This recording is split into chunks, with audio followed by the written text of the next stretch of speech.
graça e a paz a todos.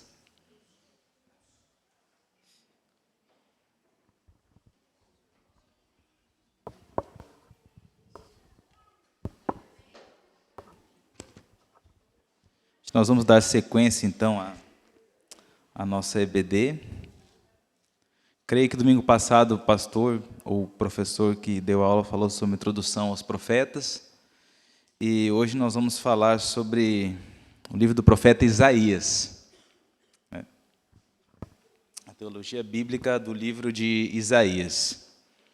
Bom, o livro de Isaías, ele é um livro muito rico teologicamente. Ele, nos seus 66 livros, capítulos que ele tem uma teologia bíblica muito rica. E o nome de Isaías já significa o Senhor salva. Sei que são 66 capítulos, é um livro bem grande, tem muito conteúdo teológico aqui. Ele abrange praticamente toda a teologia no seu livro, então tem muitas áreas que nós poderíamos falar, porém o tempo é o nosso maior inimigo, Então eu vou me deter no ponto principal, eu creio, que é a cristologia.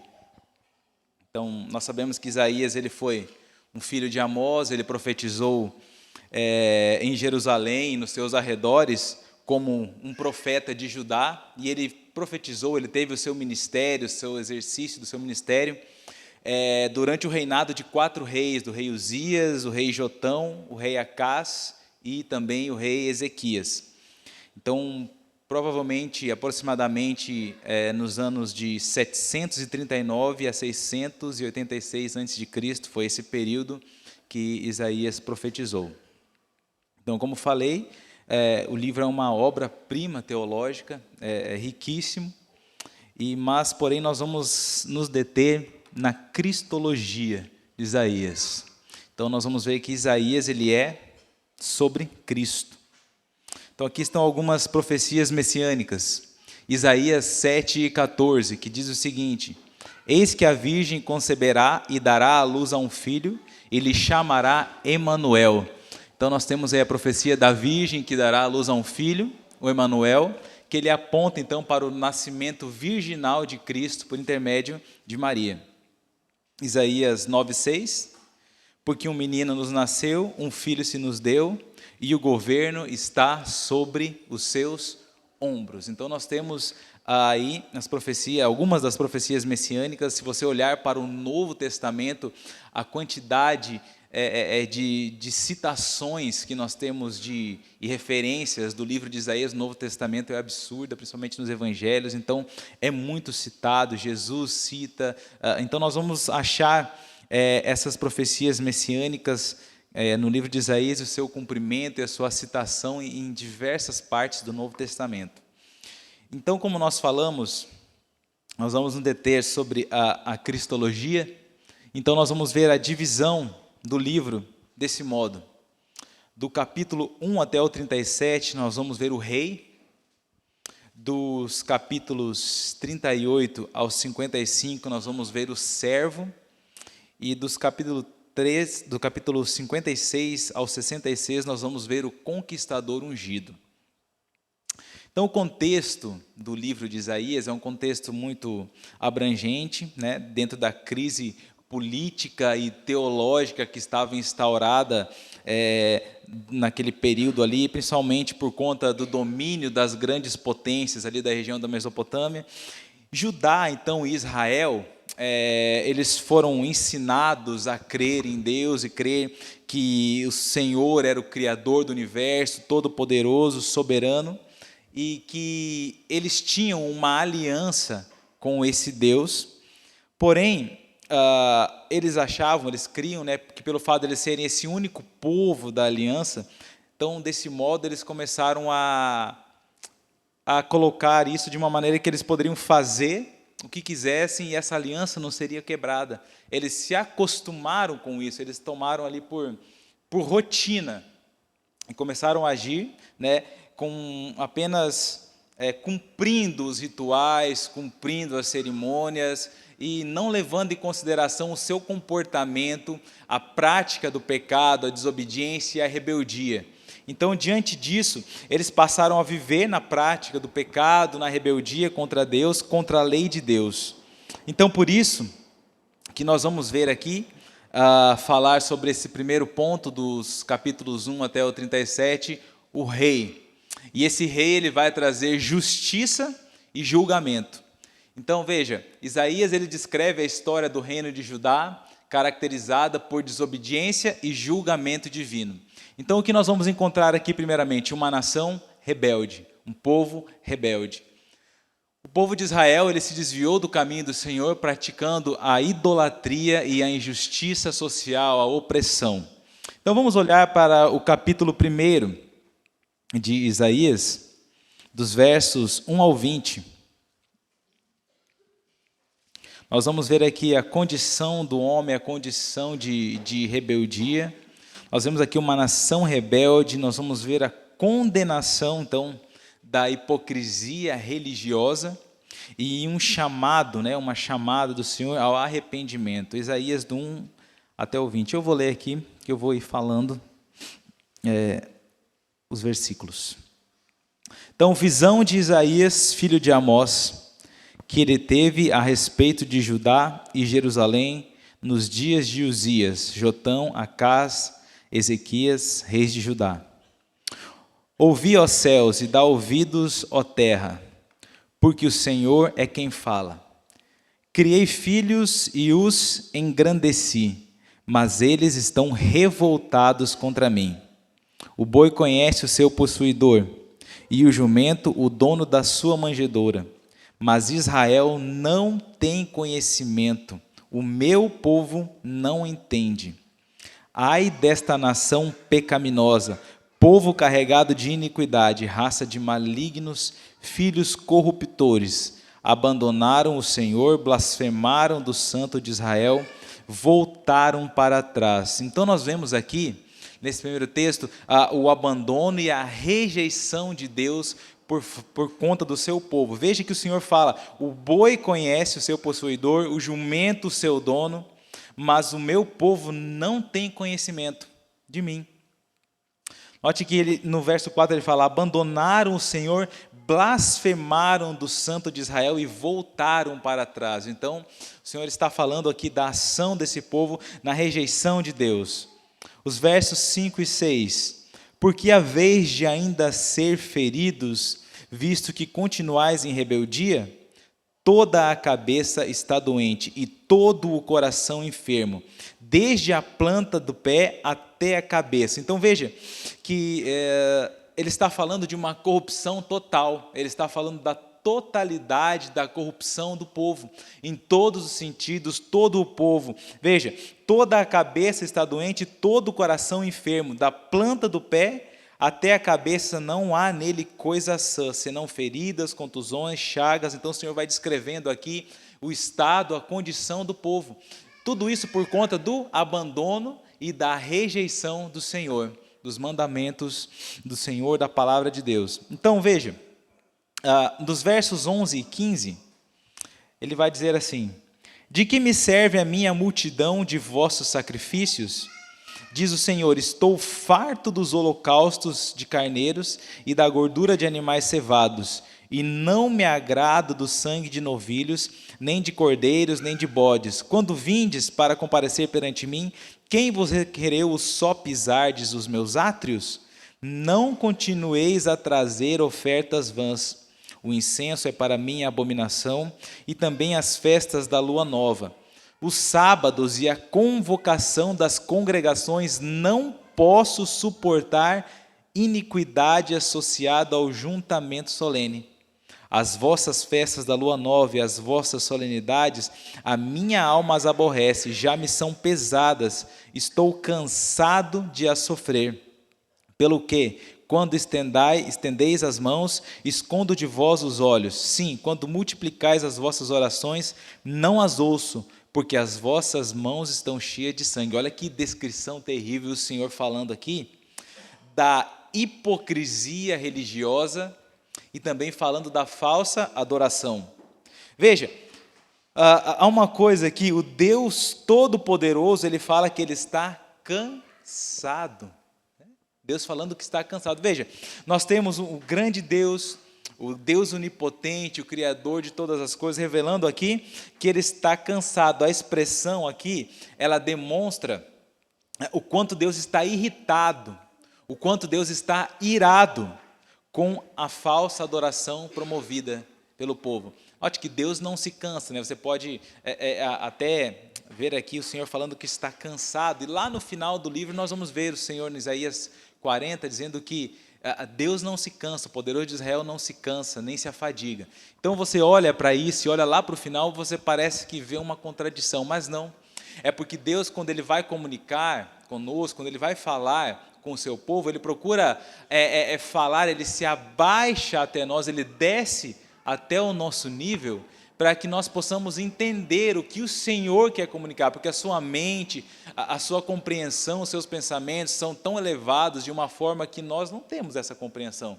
Então, muitas vezes, a Bíblia usa essa figura de linguagem, né, de uma maneira que nós possamos entender. Mesmo quando fala que o Senhor se arrepende, né, lá nós vemos lá o texto, a passagem da arca, do dilúvio, falando que o Senhor fala assim, me arrependi de criar, mas o Senhor não se arrepende, porque a palavra fala, o Senhor, Ele não é filho do homem, né, para que se arrependa.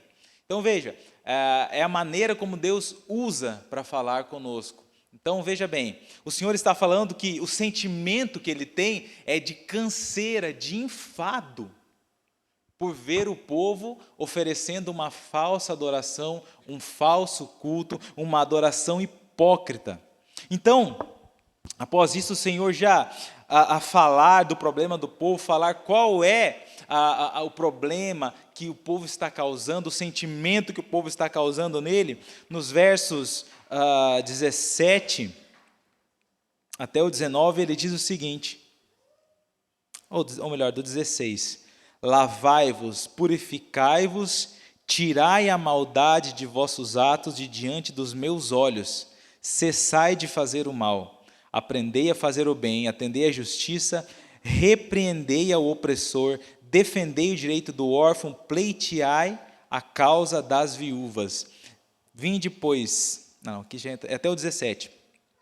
Então note, o Senhor está falando para eles de uma ação corretiva, que eles precisavam corrigir os atos, as atitudes, como eles estavam vivendo, como eles estavam procedendo. Então o Senhor pede para que eles se limpem, para que eles se lavem, para que eles tirem o mal, para eles aprenderem a fazer e a praticar o bem, o que era bom. E isso inclui algumas ações que ele fala aqui: defendei o direito do órfão, pleiteai a causa da viúva, fazei o bem, atendei a justiça, repreendei ao opressor. Então o Senhor demonstra tudo o que eles deveriam fazer. Então, do 18 até o 20, o Senhor faz uma chamada de arrependimento para o povo, que diz o seguinte: vinde, pois, e arrazoemos, diz o Senhor, ainda que os vossos pecados sejam como a escarlata, eles se tornarão brancos como a neve, ainda que sejam vermelhos como o carmesim, se tornarão como a lã. Se quiserdes e me ouvirdes, comereis o melhor da terra, mas se recusardes e fordes rebeldes, serei devorados à espada, porque a boca do Senhor o disse. Então Deus mostra a situação do povo, mostra como ele está em relação à atitude do povo, fala para eles o que eles precisam fazer e também faz uma chamada a esse arrependimento. Então nós temos essa introdução, esse rei, e nós vemos a condição que estava o povo, e Deus falando ao seu povo a maneira que eles estavam agindo e a maneira que eles deviam proceder. Então ainda, além de ter uma nação rebelde, um povo rebelde, o Senhor, pode voltar aqui, o Senhor declara que o povo, que a nação de Israel, eles são uma vinha improdutiva. Então a nação de Israel ela vai ser comparada a uma vinha que ela não produz bons frutos. Isso é um símbolo, então, da falta da fidelidade daquele povo para com Deus. Então, nós vamos olhar para o capítulo 5, dos versos 1 ao 7. Eu vou pedir o auxílio aqui do diácono no microfone. para nós fazermos a leitura. Pode começar aqui pela... Não vou começar pela esquerda hoje. Hoje eu estou esquerdista. Vamos lá. Não, mas é a direita da igreja, né? Vai lá, William.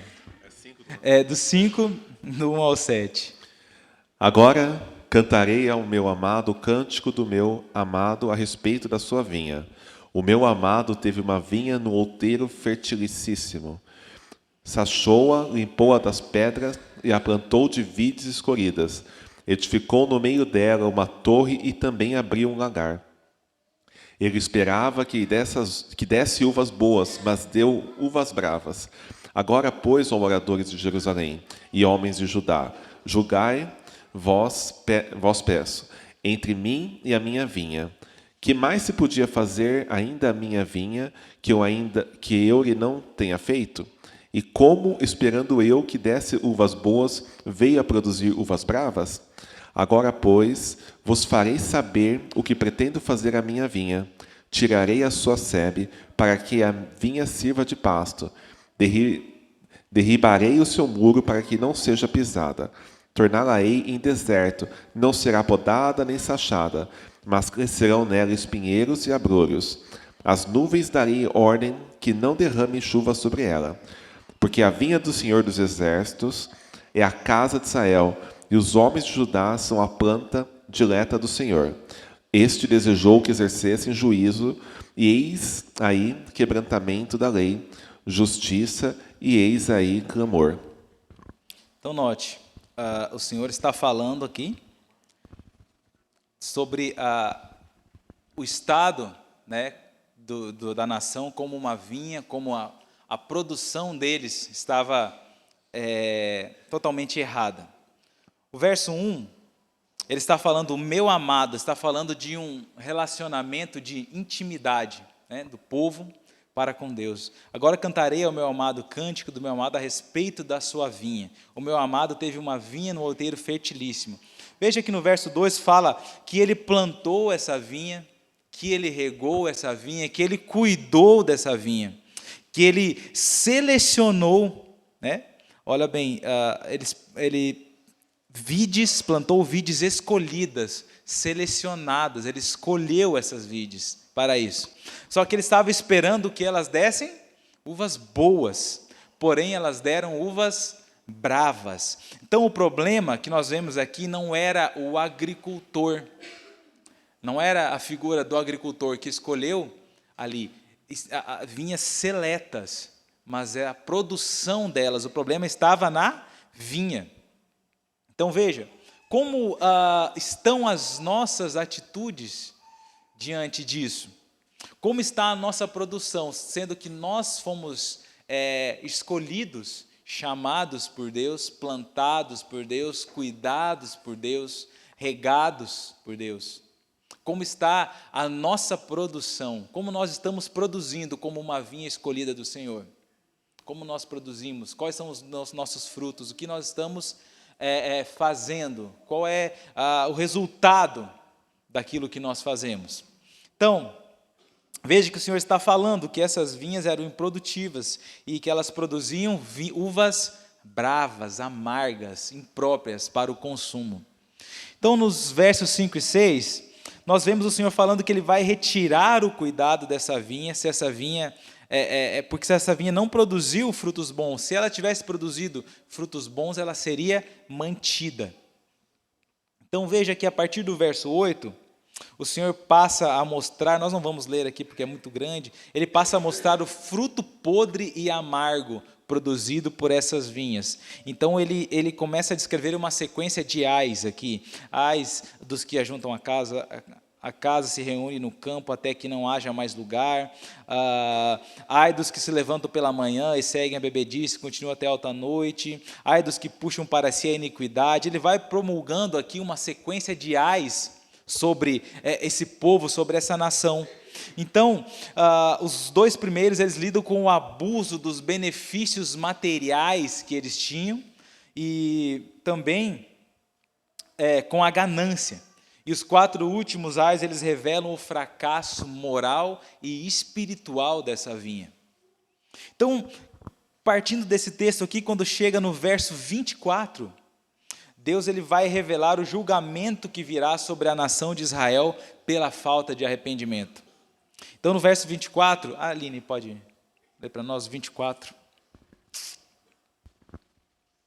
Pelo que, como a língua de fogo consome o restolho e a erva seca se desfaz pela chama, assim será a sua raiz como podridão, e a sua flor se esvaecerá como pó, porquanto rejeitaram a lei do Senhor dos Exércitos e desprezaram a palavra do Santo de Israel. Então, Isaías aqui, ele revela esse cenário, esse estado pecaminoso do povo, né? Então, note que nós estamos falando do rei. Nós estamos falando também dentro de uma perspectiva de queda, redenção e consumação. Então, esse rei, ele tem um reino, ele tem súditos, e esses súditos não estão cumprindo de acordo com aquilo que o rei estabelece para uma maneira de eles viverem e se conduzir dentro do seu reinado. Então, veja que, quando nós avançamos aqui, partimos agora para o capítulo 6, nós vamos ver a santidade desse rei. Então, o capítulo 6, ele vai nos falar de um Deus santo. A santidade de Deus, ela é revelada através do seu julgamento sobre a nação, demonstrando sua justiça e a sua intolerância ao pecado. Então, o capítulo 6 diz o seguinte: no ano da morte do rei Uzias, eu vi o Senhor assentado sobre um alto e sublime trono, e as abas de suas vestes enchiam o templo. Serafins estavam por cima dele, cada um tinha 6 asas, com 2 cobria o rosto, com 2 cobria os seus pés e com 2 voava. E clamavam uns para os outros, dizendo: Santo, Santo, Santo é o Senhor dos exércitos, toda a terra está cheia da sua glória. As bases do limiar se moveram à voz do que clamava, e a casa se encheu de fumaça. Então disse eu: ai de mim, estou perdido, porque sou homem de lábios impuros, habito no meio de um povo de impuros lábios, e os meus olhos viram o Rei, o Senhor dos exércitos. A visão que Isaías tem do templo, do trono de Deus, ela vai enfatizar a majestade de Deus, vai enfatizar a santidade de Deus e a necessidade da santificação. Nos versos 1 e 2, nós vemos aqui um profundo senso de majestade. Isaías, ele diz que ele vê o Senhor assentado sobre um alto e sublime trono, e as abas das suas vestes enchiam o templo, os serafins voavam. Ele passa esse senso de majestade, de onde estava Deus. E será que nós temos compreendido o quão distante nós estamos de Deus? Não estou falando que estamos distanciados de Deus, não nesse sentido, mas o quão alto, o quão elevado, o quão majestoso, o quão grande Deus é em relação a nós. Muitas vezes nós levamos a nossa vida diária, a nossa vida de devocional, a nossa vida de contato com Deus, como se Deus fosse qualquer um. Deus estivesse no nosso nível, a maneira como nós falamos às vezes, como nós pensamos, como nós nos dirigimos a Deus. Os nossos atos, as nossas atitudes, o pecado que nós tanto cometemos diariamente, eles depõem contra nós em relação ao senso tão majestoso da santidade, da divindade de quem Deus é. Se nós parássemos para pensar quem é Deus de verdade, todos os dias, e como nós agimos em relação a esse sentimento, nós vamos ver o quão errados nós estamos no nosso proceder, a nossa maneira de agir, de pensar, de falar, de conduzir a nossa vida diante de Deus. Deus está muito distante, Ele está numa categoria totalmente diferente. Deus, Ele é totalmente outro. E nós, muitas vezes, perdemos esse senso da majestade de quem Deus é. E nós levamos Deus, como se fosse qualquer um. Eu acho que é Jeremias que fala, eu não lembro o texto, mas fala que o Senhor está dizendo, pensavas que eu era o teu igual? O Senhor está repreendendo, eu não sou como você, eu sou outro. Então, muitas vezes, falta a nós esse senso dessa divindade, dessa majestade de quem Deus é. Então, quando Isaías olha para o Senhor, ele tem essa visão, ele vê os serafins que estavam ali por cima dele, cada um tinha 6 asas, com uma cobria o rosto, com 2 cobria os pés e com 2 voava. Então veja que os serafins tinham esse senso, eles cobriam o rosto e os pés diante da presença de Deus. Então no verso 3 eles clamavam uns para os outros dizendo, Santo, Santo, Santo. Aqui está falando da santidade de Deus. Por que repete 3 vezes a santidade de Deus? Porque Deus é totalmente santo. Está sendo enfatizado no texto aqui, escrito pelos escritores, quando estavam escrevendo aqui o texto hebraico, quando eles queriam enfatizar alguma coisa, eles davam essa utilização de 3 vezes, santo, santo, santo. Está falando, é uma ênfase total na santidade de Deus.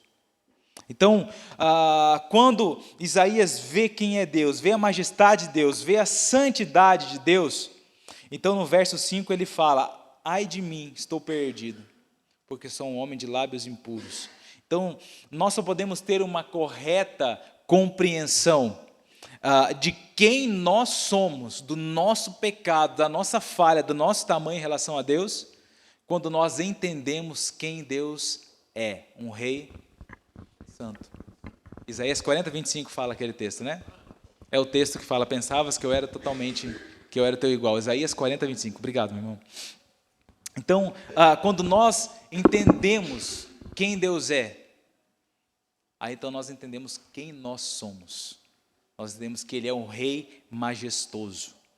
Então veja, Isaías mostra esse rei, mostra que ele tem uma nação, e mostra que a sua nação, os seus súditos estão corrompidos, não estão agindo de acordo com esse rei.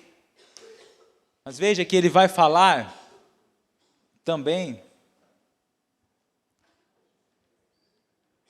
voltou aqui, do servo.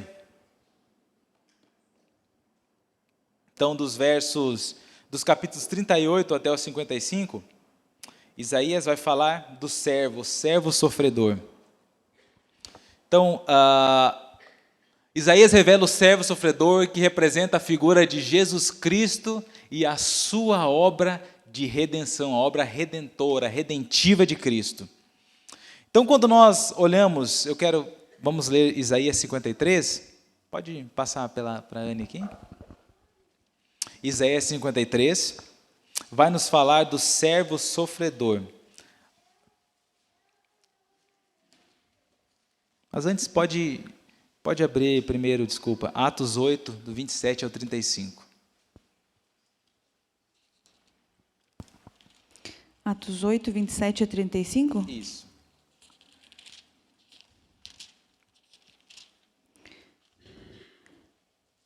Eis que um etíope, eunuco, alto oficial de Cândace, rainha dos etíopes, o qual era superintendente de todo o seu tesouro, que viera adorar em Jerusalém, estava de volta e, assentado no seu carro, vinha lendo o profeta Isaías.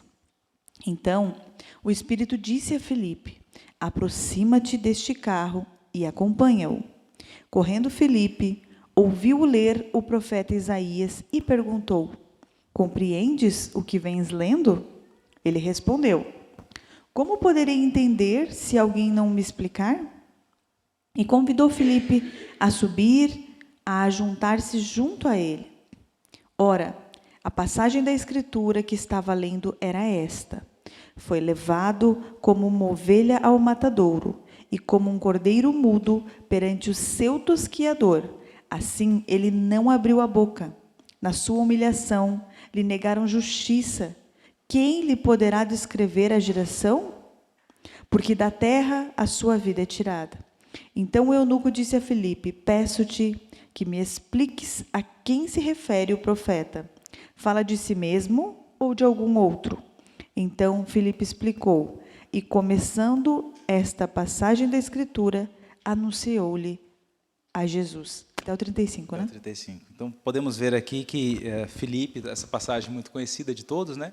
Ele está ensinando a Cristo a partir de Isaías, de quem se referia ao profeta. Então, está falando do servo sofredor.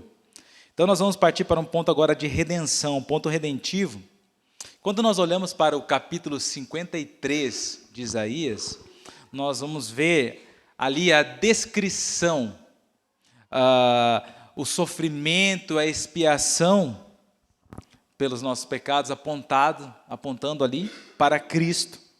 E a impressão que nós temos, quando nós começamos a ler esse capítulo 53, é que Isaías está parado diante da cruz e anotando, descrevendo ali cada detalhe do que está acontecendo naquele momento. É impressionante a descrição do profeta. Então, isso é profecia, né? Não é hoje que falam por aí, eu sou contigo, né? Então, é muito fácil falar, eu sou contigo, eu sei que Deus é comigo, né? Mas profecia mesmo é isso aqui é lindo, essa profecia. E nós vemos essa descrição aqui. Então, quando nós olhamos para esse texto, nós vemos aqui a descrição da cena da cruz, da cena da crucificação de Cristo. E para nós sabemos que a crucificação de Cristo, a cruz de Cristo, é a descrição do amor por nós e a descrição também de quem nós éramos, da nossa corrupção. Ela não expressa somente o amor de Deus, o amor de Cristo, mas ela fala muito mais de quem nós éramos também. Os nossos pecados, Cristo os levou. Então, quem levou Jesus para a cruz? Quem levou Jesus para a cruz?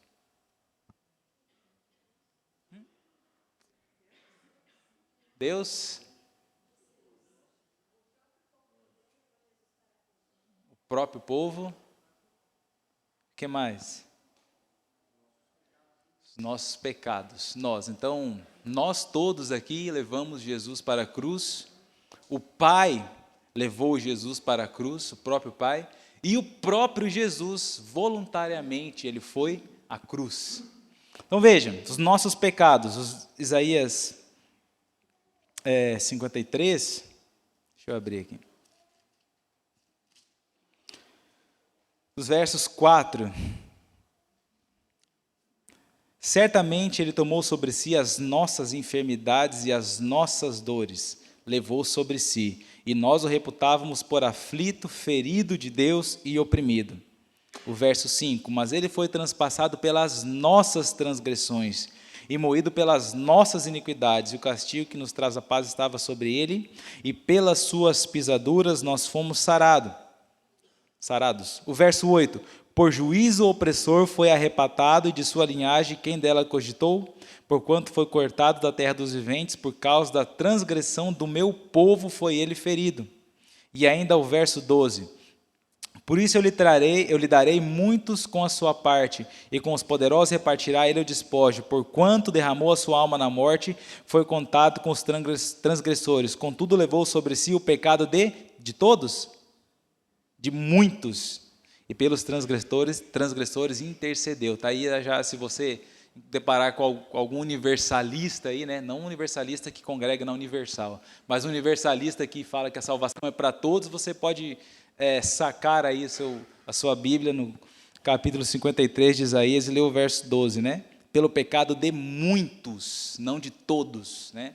Esses muitos são quem? Os eleitos, né? Então, pelos pecados dos eleitos, foi que Cristo morreu, não pelo pecado de toda a humanidade. E isso não significa que o seu sangue não tinha poder suficiente para cobrir o pecado de toda a humanidade. Vocês todos fizeram catecúmenos, né? Então, veja, os nossos pecados levaram Cristo para a cruz. O Pai, nos versos 6 e 10, todos nós andávamos desgarrados como ovelhas, cada um se desviava pelo caminho, mas o Senhor o Senhor fez cair sobre ele a iniquidade de nós todos. E ainda o verso 10 diz assim: todavia ao Senhor agradou moê-lo, fazendo-o enfermar, quando der ele a sua alma como oferta pelo pecado. Então veja, o Senhor agradou moê-lo. O próprio Pai é quem leva o Filho à cruz. O próprio Pai é quem leva Cristo à cruz, que derrama toda a ira que estava reservada para nós, para os pecadores, Cristo leva na cruz. Então Cristo, ele recebe do Pai essa ordem, ele vai. E o próprio Cristo, ele foi à cruz. Olha para o verso 4 do capítulo 53, a parte A. Certamente ele tomou sobre si as nossas enfermidades e as nossas dores levou sobre si. Então o próprio Cristo. Então veja, nós levamos Cristo à cruz, os nossos pecados, o Pai e o próprio Jesus voluntariamente, ele foi à cruz. Então quem levou Jesus para a cruz? O servo sofredor, ele carrega os pecados do mundo, representando então a responsabilidade que Jesus assumiu ali, né? A culpa que Jesus assumiu pelos nossos pecados. O sofrimento de Jesus na cruz, ele teve um grande sofrimento moral e físico. Então veja, no versículo 3, ele era desprezado e o mais rejeitado entre os homens, homem de dores e que sabe o que é padecer, e como um de quem os homens escondem o rosto, era desprezado e dele não fizemos caso. Então, por quem Jesus foi desprezado e rejeitado? Por seu povo. Ele veio para os seus, mas os seus não o receberam. Ele foi rejeitado também pelas autoridades romanas, Pilatos, Herodes, o rejeitaram. Então veja, Jesus foi desprezado e rejeitado. Os apóstolos também o abandonaram. Judas o traiu, Pedro negou a Cristo, os outros fugiram daquele momento ali, saíram. E Deus, o próprio Deus, o abandonou. Quando Jesus fala, Deus meu, por que me desamparaste? O próprio Deus vira as costas para o Filho na cruz. Por conta que naquele momento Cristo se fez pecado por nós. E Deus é tão santo que ele não pode contemplar o pecado. Malaquias vai dizer, tu és tão puro de olhos que não pode contemplar o pecado. Então o Senhor, ele naquele momento que Cristo está na cruz, o próprio Deus o desampara ali, porque naquele momento se fez pecado por nós. Então veja, Cristo, ele foi levado à cruz, ele sofreu na cruz, ele sofreu torturas, contusões, açoites, perfurações, ele foi esbofeteado, ele foi cuspido, ele foi transpassado, foi açoitado, mas Jesus, ele tem uma recompensa na cruz. E onde está essa recompensa? Hebreus 12:2, pode passando o microfone, vai indo na sequência já. Hebreus 12:2. Nós vamos ver que o Senhor ele redimiu e chamou um povo para si.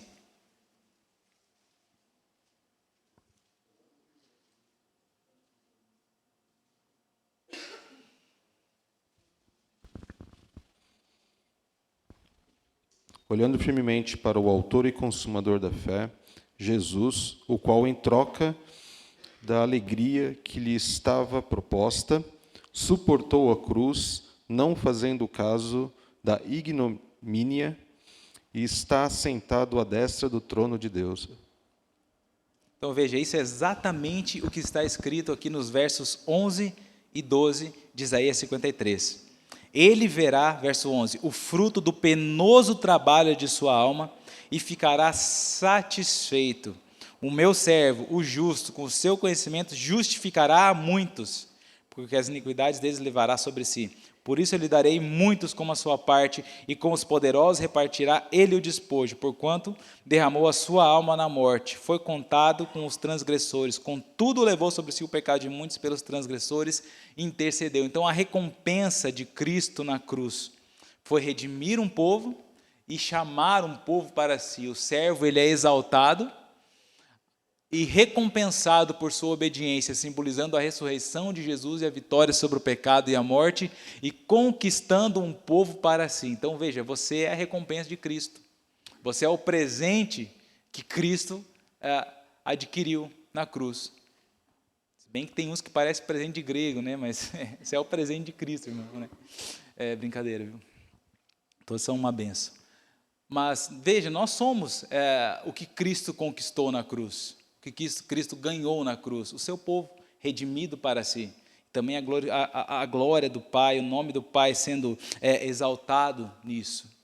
Então veja, nós temos Isaías mostrando o rei, nós temos Isaías mostrando Cristo como servo sofredor, como servo que dá a vida pelos seus súditos. Você já imaginou um rei que dá a vida pelos seus súditos?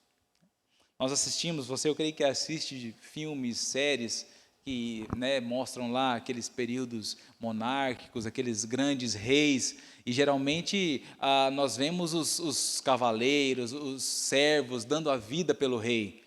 Protejam o rei, então todo mundo faz aquela círculo em volta do rei, e o rei fica ali no meio, eles tentando proteger. Na verdade, aqui é o contrário, porque o reino de Deus ele não é como o reino humano. Nós vemos o rei protegendo os seus súditos, dando a vida, morrendo por eles, assumindo o primeiro lugar da linha de batalha pelos seus. Então nós vemos esse rei, esse Cristo, como servo, e é isso que Isaías está mostrando, que Isaías, sendo ali dos profetas maiores, ele é o primeiro a falar sobre Cristo, a profetizar sobre o Messias. Então, ele fala desse rei ungido, desse rei que traz justiça, e ele fala desse servo sofredor, e agora ele vai falar do conquistador ungido. Então, a última parte do livro de Isaías, ele apresenta a figura de um conquistador ungido, que representa Jesus Cristo em seu poder e glória. Então, nós vamos para Isaías 61.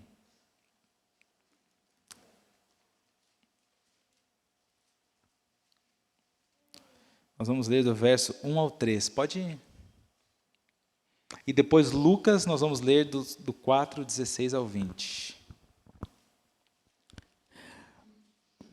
O Espírito do Senhor Deus está sobre mim, porque o Senhor me ungiu para pregar boas novas aos quebrantados.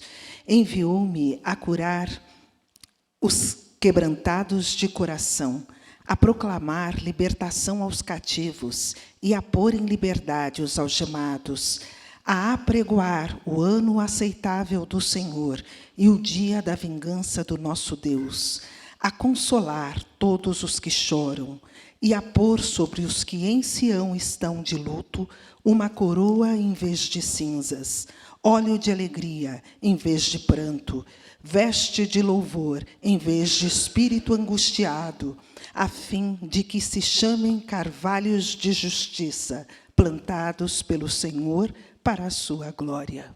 Pode ler para mim também Lucas 4, 16 até o 20.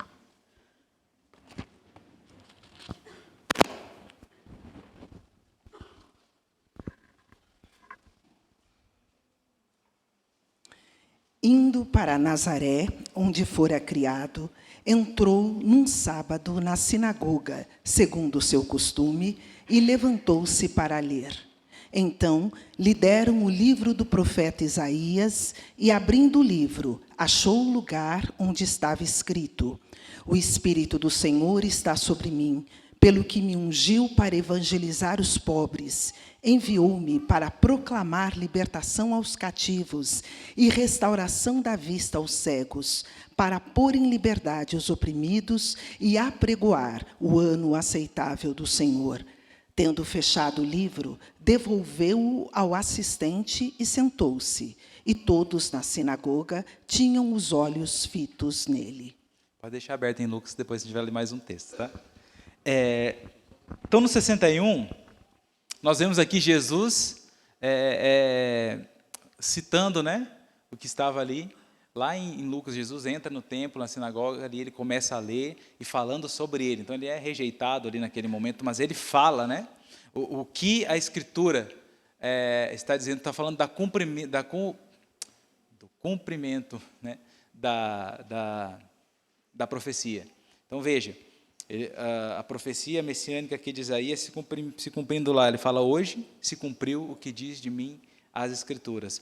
E ele fala então no verso 61, o Espírito do Senhor Deus está sobre mim, porque o Senhor me ungiu para pregar boas novas aos quebrantados. Vamos ler Lucas 7, 22. Evangelho de Lucas, capítulo 7, verso 22.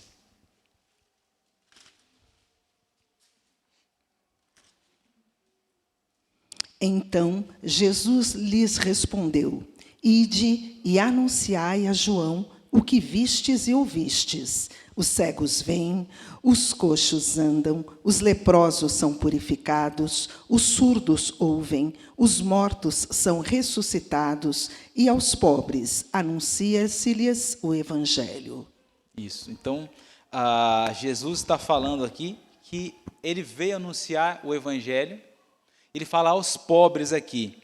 Esse pobres aqui é o mesmo pobres que Jesus fala no Sermão do Monte, em Mateus, lá no capítulo 5, né? Sermão do Monte.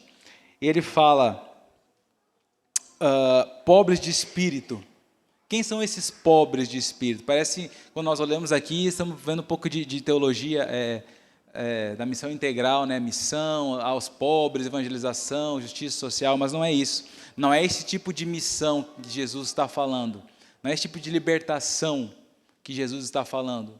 Mas Jesus está falando dos pobres que são pobres de espírito, daqueles que não têm condição nenhuma em si mesmo de buscar a Deus. Quando fala pobres de espírito, ou na versão aí, humildes de espírito, está falando não de alguém pobre que consegue viver com uma mínima quantidade de renda, alguém que vive ali, né, no limite, que não pode fazer muitas coisas, mas ele está reduzido ali no seu orçamento. Não é esse tipo de pobreza, de alguém que vez ou outra ainda tem como se manter, mas está falando de um miserável, né, um total dependente de alguém que o ajude, que se alguém não o ajudar, se alguém não lhe der o que comer, ele não consegue, ele não pode sobreviver por si mesmo. Então Jesus está falando, é para esses que eu vim, para anunciar, para pregar essas boas novas aos quebrantados de coração, aqueles que têm um coração quebrantado. Então, esse conquistador ungido vem trazer a esperança da segunda volta de Cristo. Ele vem dizer que ele veio proclamar, olha, 61 ainda, enviou-me a curar os quebrantados de coração, no verso 1, e a proclamar libertação aos cativos e pôr em liberdade aos algemados. Aqui pode ser uma alusão ao que nós chamamos, que nós vemos lá em Levítico, no capítulo 25, verso 10, sobre o ano do jubileu, onde ali eram libertos os escravos, os servos eram libertos da sua servidão. Então é uma alusão a isso. O Senhor está falando que ele veio proclamar a libertação aos cativos, libertar os que estão acorrentados, aprisionados pelo pecado. E ele vem libertar os algemados. Então essa é a obra de Jesus Cristo, do conquistador. Ele trará justiça, paz e salvação para o mundo, através da pregação, da proclamação das boas novas. E ele veio proclamar o quê? O conquistador ungido será proclamado como Rei e Salvador, anunciando o grande dia do Senhor, a redenção aos regenerados e a justiça aos condenados. Olha no verso 2. E a pregoar o ano aceitável do Senhor e o dia da vingança do nosso Deus, a consolar todos os que choram. Quando ele fala do ano aceitável, ele está falando da salvação. E quando ele fala aqui do dia da vingança, o dia da ira, está falando do julgamento daqueles, né, que não o aceitarem, que não o receberem. E ele veio para consolar os que choram. Olha o que diz em Isaías 59, do verso 9 ao 11. Por isso está longe de nós o juízo, e a justiça não nos alcança. Esperamos pela luz, e eis que há só trevas pelo resplendor, mas andamos na escuridão. Apalpamos as paredes como cegos, sim, como os que não têm olhos, andamos apalpando, tropeçamos ao meio-dia, como nas trevas, e entre os robustos somos como mortos. Todos nós bramamos como ursos e gememos como pombas, esperamos o juízo e não há a salvação, e ela está longe de nós. Então, a obra aqui, essa proclamação, ela vem para consolar os que choram.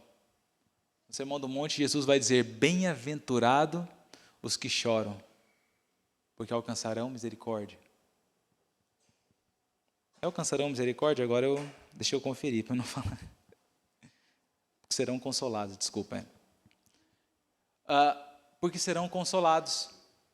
Então veja, o Senhor está falando: bem-aventurados os que choram. Jesus vai dizer isso, porque eles serão consolados. Esse consolo vem de quem? Esse consolo vem do próprio Cristo, de Deus, da salvação em nós. E dos que choram por o quê? Choram de fome, choram porque não conseguiram comprar alguma coisa. Não, choram pelos seus pecados, pela sua transgressão, pela sua falta. Então, o Senhor vem para nos consolar de toda a dor e de todo o mal que o pecado com a queda trouxe. Então, todas as dificuldades, todas as situações de problemas que nos causam tristeza em todas as áreas da nossa vida, elas estão diretamente ligadas ao pecado. E tudo aquilo que nós fazemos que desagrada a Deus deveria causar em nós tristeza, porque estamos ofendendo a santidade do Rei majestoso e totalmente santo, que os serafins se escondem diante dele e proclamam santo, santo, santo. Então nós deveríamos chorar por conta disso, pelo nosso pecado, pelo mal que o pecado traz. Por conta do mal, o pecado nos faz chorar. Quando Jesus chora diante de Lázaro, não é porque Lázaro morreu em si. Jesus sabia que ele ia ressuscitar ele. Será que Jesus ia chorar por conta disso? Porque Lázaro apenas morreu? Mas Jesus está chorando pela morte como consequência do pecado. É o que o pecado fez com ele. É o que o pecado causou em nós. Então, o Senhor, ele vem para consolar os que choram e pôr sobre os que em Sião estão de luto uma coroa em vez de cinza. Então agora nós vamos ver qual é o resultado dessa obra de Jesus por nós.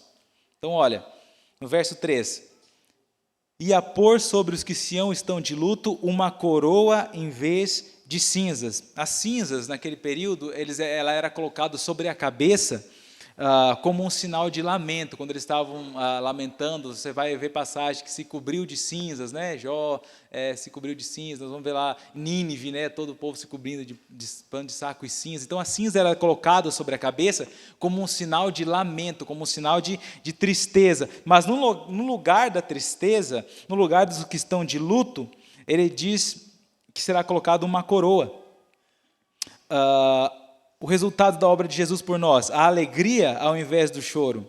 Veja, óleo de alegria em vez de pranto. No Salmos 30 vai dizer que o choro, né, ele dura uma noite, mas então a alegria ela vem, né, novamente ali pelo amanhecer. Então, a alegria ao invés de choro. Louvor no lugar de angústia, veja. Veste de louvor em vez de um espírito angustiado. E ele fala que ele nos fará a fim de que se chamem carvalhos de justiça, plantados pelo Senhor. Então, esses carvalhos de justiça aqui, quando nós olhamos para trás, no livro de Isaías, nós vemos que eles estão associados à falsa religião. Lá em Isaías, capítulo 1, nós lemos aqui, o verso 29 e 30 fala: porque vos envergonhareis dos carvalhos que cobiçastes, serei confundidos por causa dos jardins que escolhestes, porque sereis como o carvalho cujas folhas murcham e como a floresta que não tem água. E ainda no capítulo 57, no verso 5, ele diz que vos abrasais na concupiscência aos terebintos. Deixa eu ler no 4 para ficar melhor de entender. De quem chasqueais, contra quem escancarais a boca e deitais para fora a língua? Porventura não sois filhos da transgressão, descendência da falsidade, que vos abrasais na concupiscência junto aos terebintos? Esses terebintos aqui, eles são os carvalhos, debaixo de toda árvore frondosa, os carvalhos. E sacrificais os filhos nos vales e nas fendas dos penhascos. Então, esses carvalhos aqui, antes eles eram associados à falsa religião, à cobiça, a tudo que estava na mente daquele povo relacionado à cobiça e à falsidade, né? Agora, o Senhor diz que Ele fará deles não mais isso, mas fará carvalhos de justiça, árvores frondosas e justas. Então nós vemos o conquistador ungido que ele nos traz esperança. Pode voltar lá, tem mais um, o último.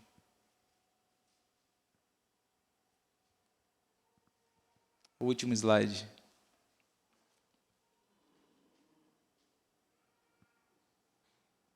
Bom, enquanto ele coloca ali, então nós vamos ver. Nós vimos Cristo dentro dessa perspectiva de Isaías. Nós vemos Cristo como o rei que traz julgamento, que chama o seu povo ao arrependimento. Nós vemos Cristo como o servo sofredor, que dá a vida pelos seus e vai à cruz. E nós vemos Cristo, então, como esse conquistador ungido que retorna, trazendo, então, a esperança para o seu povo. Quando nós olhamos agora para essa parte final da aula, que vai nos falar sobre essa esperança, nós vemos que o livro de Isaías ele revela a realidade do pecado e do julgamento, e ele também nos oferece uma mensagem de esperança em Cristo. Então nós vemos uma profecia sobre a segunda vinda de Cristo, em Isaías 66, que é no capítulo final, os versos 22 e 23,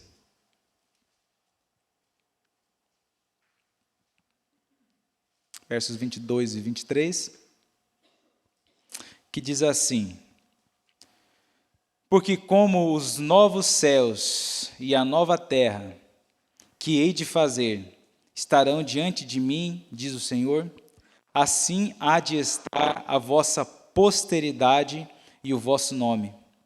E será que de uma festa da lua nova a outra, e de um sábado a outro, virá toda a carne a adorar perante mim, diz o Senhor. Vamos ler ainda. É a Maria Helena agora que lê, né?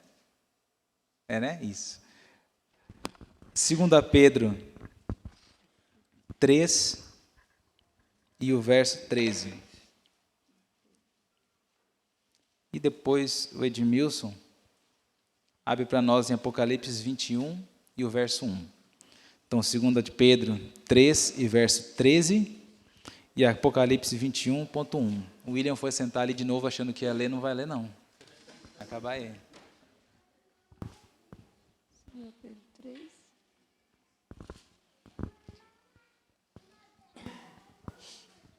Segunda Pedro. Capítulo 3 e o versículo 13. 2 Pedro 3. Tendo em conta, antes de tudo, que nos últimos dias virão escarnecedores com seus escárnios, andando segundo as suas próprias paixões. Acho que não é esse, é o 3. 2 Pedro 3, 3 e 3. Capítulo 3 e o verso 13. Nós, porém, segundo a sua promessa, esperamos novos céus e nova terra, as quais habita a justiça. Isso aí, nós esperamos novos céus e nova terra. E o Edmilson, Apocalipse 21 e o verso 1. Aquele que falava comigo tinha por medida uma vara de ouro para medir a cidade, as suas portas e a sua muralha. 21 e 1? 21:1. É. Vi novo céu e nova terra, pois o primeiro céu e a primeira terra passaram e o mar Isso. já não existe. Isso mesmo. Então nós vemos aqui esse cumprimento que vai, né? Essa esperança escatológica que nós temos aqui em Isaías com a volta então do conquistador ungido, a segunda volta de Cristo. Então, nos versos 22 e 23, nós vemos essa promessa dos novos céus e da nova terra que serão feitas, e nós vemos que será uma festa de lua nova a outra, de um sábado a outro, fala de uma perpetuidade desse reino de Cristo, do conquistador ungido. Então, a obra de Jesus Cristo é a fonte da esperança, trazendo salvação e a restauração.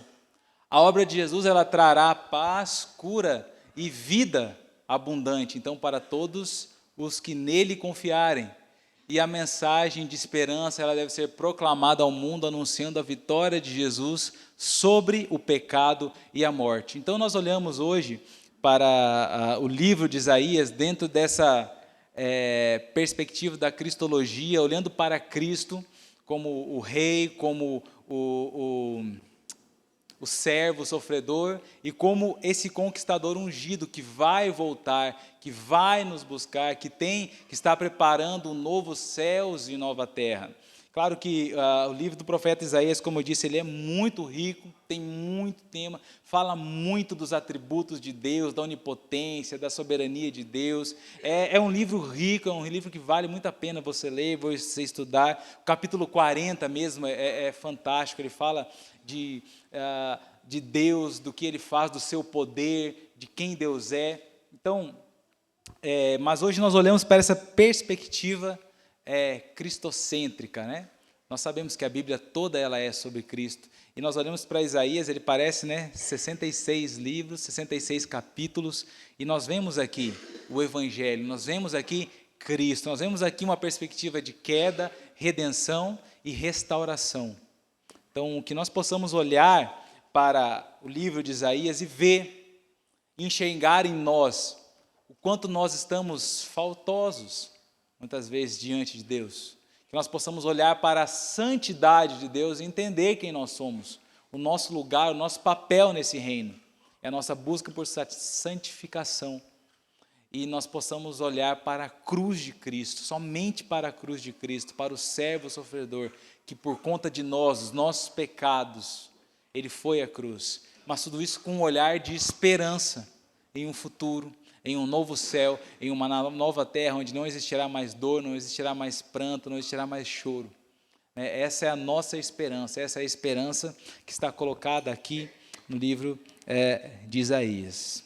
Alguém tem alguma colocação? Vamos orar, então? Senhor Deus e Pai, somos gratos a Ti na manhã deste dia. Somos gratos por tão grande misericórdia, Pai, que tem nos alcançado. Senhor, quando nós olhamos para Ti, para a Tua majestade, para o Teu trono, para o Teu poder, para a Tua santidade, Senhor, para a Tua perfeição, para quem Tu és. E quando nós olhamos para o nosso estado de pecado, Senhor, nós temos que chorar, Pai. Nós temos que chorar, porque quão distante estamos da Tua santidade. Mas ao mesmo tempo que nós choramos, nós podemos rapidamente enxugar as lágrimas, Senhor, porque temos essa esperança. Quando olhamos para a cruz do Teu Filho, que nos redimiu, que nos comprou, que nos justificou, nos regenerou, nos santificou e nos comprou para Si, Senhor, nós devemos nos alegrar em Ti, Pai. Nos dá, Senhor, essa vívida imagem, Senhor, essa clara imagem de redenção e esse senso de que nós não éramos merecedores, mas o Senhor nos amou com amor profundo, Pai. Senhor, que nós possamos aguardar os dias difíceis, que nós possamos aguardar, Senhor, nesses dias tenebrosos de choro, nesses dias de luta contra o pecado, contra a carne, contra o mundo, firmados na viva esperança da Tua promessa, Pai. Nós vemos aqui as Tuas profecias, Tuas promessas se cumprindo em Cristo. E nós vemos, Pai, que a Tua palavra não falha, que nós possamos ter esperança naquele grande dia, onde nos reuniremos contigo para sempre, Pai. De um dia a outro, Senhor, estaremos contigo eternamente, perpetuamente contigo, Senhor. Essa é a nossa esperança neste mundo. Mantenha viva, Senhor, em nossos corações nesta manhã. É o que nós te pedimos no santo nome de Jesus. Amém.